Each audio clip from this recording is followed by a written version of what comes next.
G'day, welcome to the video. I've had a few questions on the blog about the strength of the bench work and of use of L girder construction on it.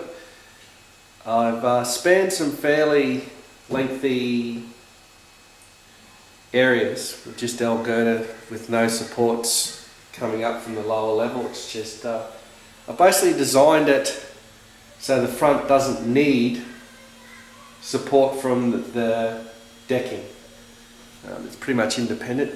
As you can see here, I've got two 2.4 metre lengths of timber. It's a join, but corresponding underneath to form the L, it's actually a 3.2 metre section that actually ends further up here. So that way it strengthens the joint because there's actually only two pieces of timber here joining. There's a 3.2 metre section continues and joins further up.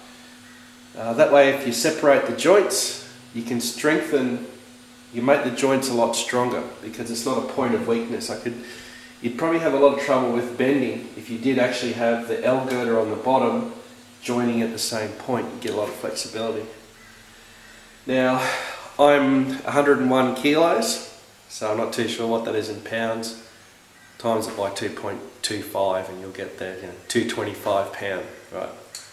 Show you how strong that joint is. That's 2.2 meters, 2.4 meters from the nearest support. I'll just sit down here. Okay. You tell me if you see much movement, if at all. You see a bit of movement there. That's not much, half my weight on that, straighten it. So there you go. Not much movement at all.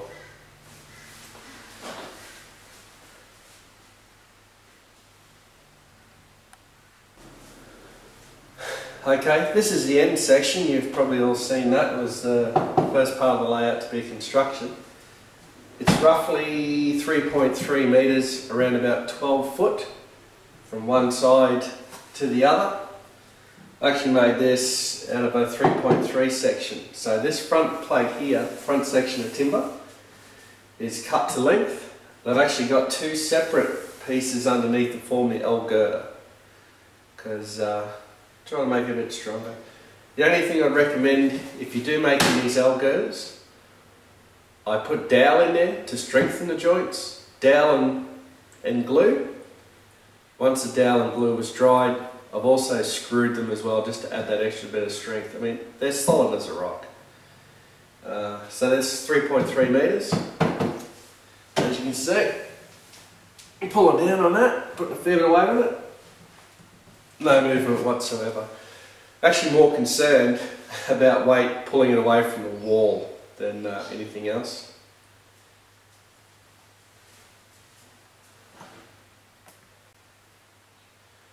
There's been a bit of talk around at the moment about MDF versus sheet, hardwood, plywood, all that sort of stuff. We'll get a few things out of the way. Why did I go with MDF on certain section layout? Cost, straight away, cost. Plywood's nearly 4 times the price. I don't know what it's like in other countries. Plywood's nearly 4 times the price as what MDF wood is here. So where I've needed the strength and a guarantee that it's not going to warp, buckle or anything like that, it's plywood. So I've got a 1/2 inch plywood, 12.5 mil plywood. It's actually the deck here. Background fascia, that's 6 millimetre MDF. It's probably at the point where it's hard to bend. With the 600 millimetre support sections, there's plenty of room. I mean, you might have a bit of movement once you put the fascia up and the backdrop, but with the curve here, I've actually put a bead of glue in there. Solid as a rock, no bending, no twisting. As long as your backdrop supports are level, and when you screw your MDF on level, it's right. It's perfect fit. The only thing most people are concerned about is moisture, and especially here in the tropics. So everything gets a coat of vinyl. So it's a sealant, but it's either latex or a sealer and a primer. Just seal it all off and you'll be right. That's about it, really. Oh, one more thing. I'll show you, I've had a few questions about the Helix. It's a bit deceptive actually how big it is, unless you actually see it or compare it to something else. So I'll show you that next.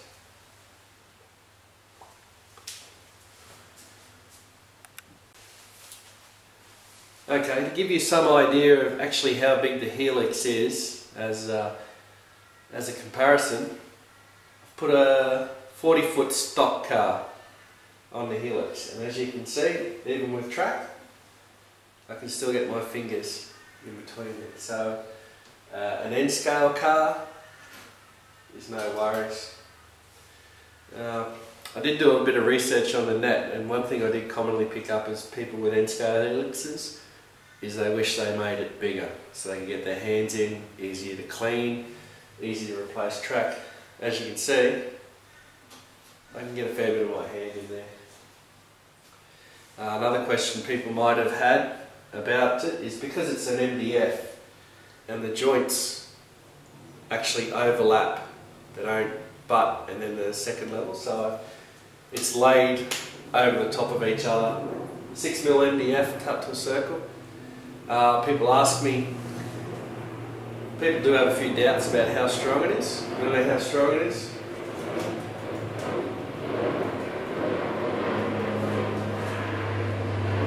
If you can see some movement there, you laugh. There's a little bit of movement, which is good, tiny amount, no more than anything else. But I actually designed this Helix. If you fell into it or stumbled into it, it would hurt you. You wouldn't hurt it. So I'll give you an idea. Just grab this support column here. A little bit of movement, but this thing is actually bolted down. You won't bend it with the track, anything like that. I'm pretty certain if you tripped into it, you take a fair gouge out and it's gone.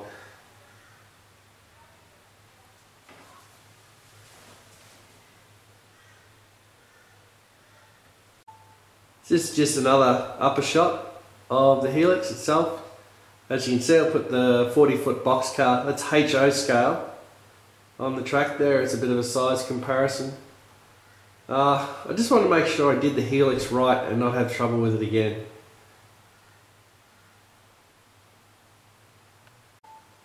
One last shot. I've actually cut and fitted all the ceiling sections on the second level here.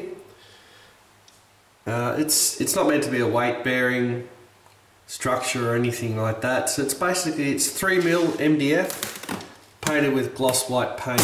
And as you can see, I haven't fixed it down yet. I'll do that once I fit the lights in. No noticeable sag, anything like that, and you won't even see it once I put the fascia on there. Probably only, if it does start to sag, I'll just run a length of timber on top of it. Give it something to stick to in the middle section here. Just run it lengthways.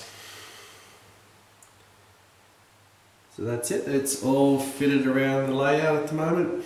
I'm just going to do some sanding and touch up the backdrop. And that's about it.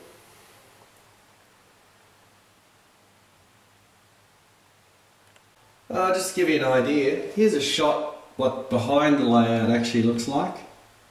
That's what you're looking at the moment is the end section, the 3.3 metre section before with the MDF backdrop fixed.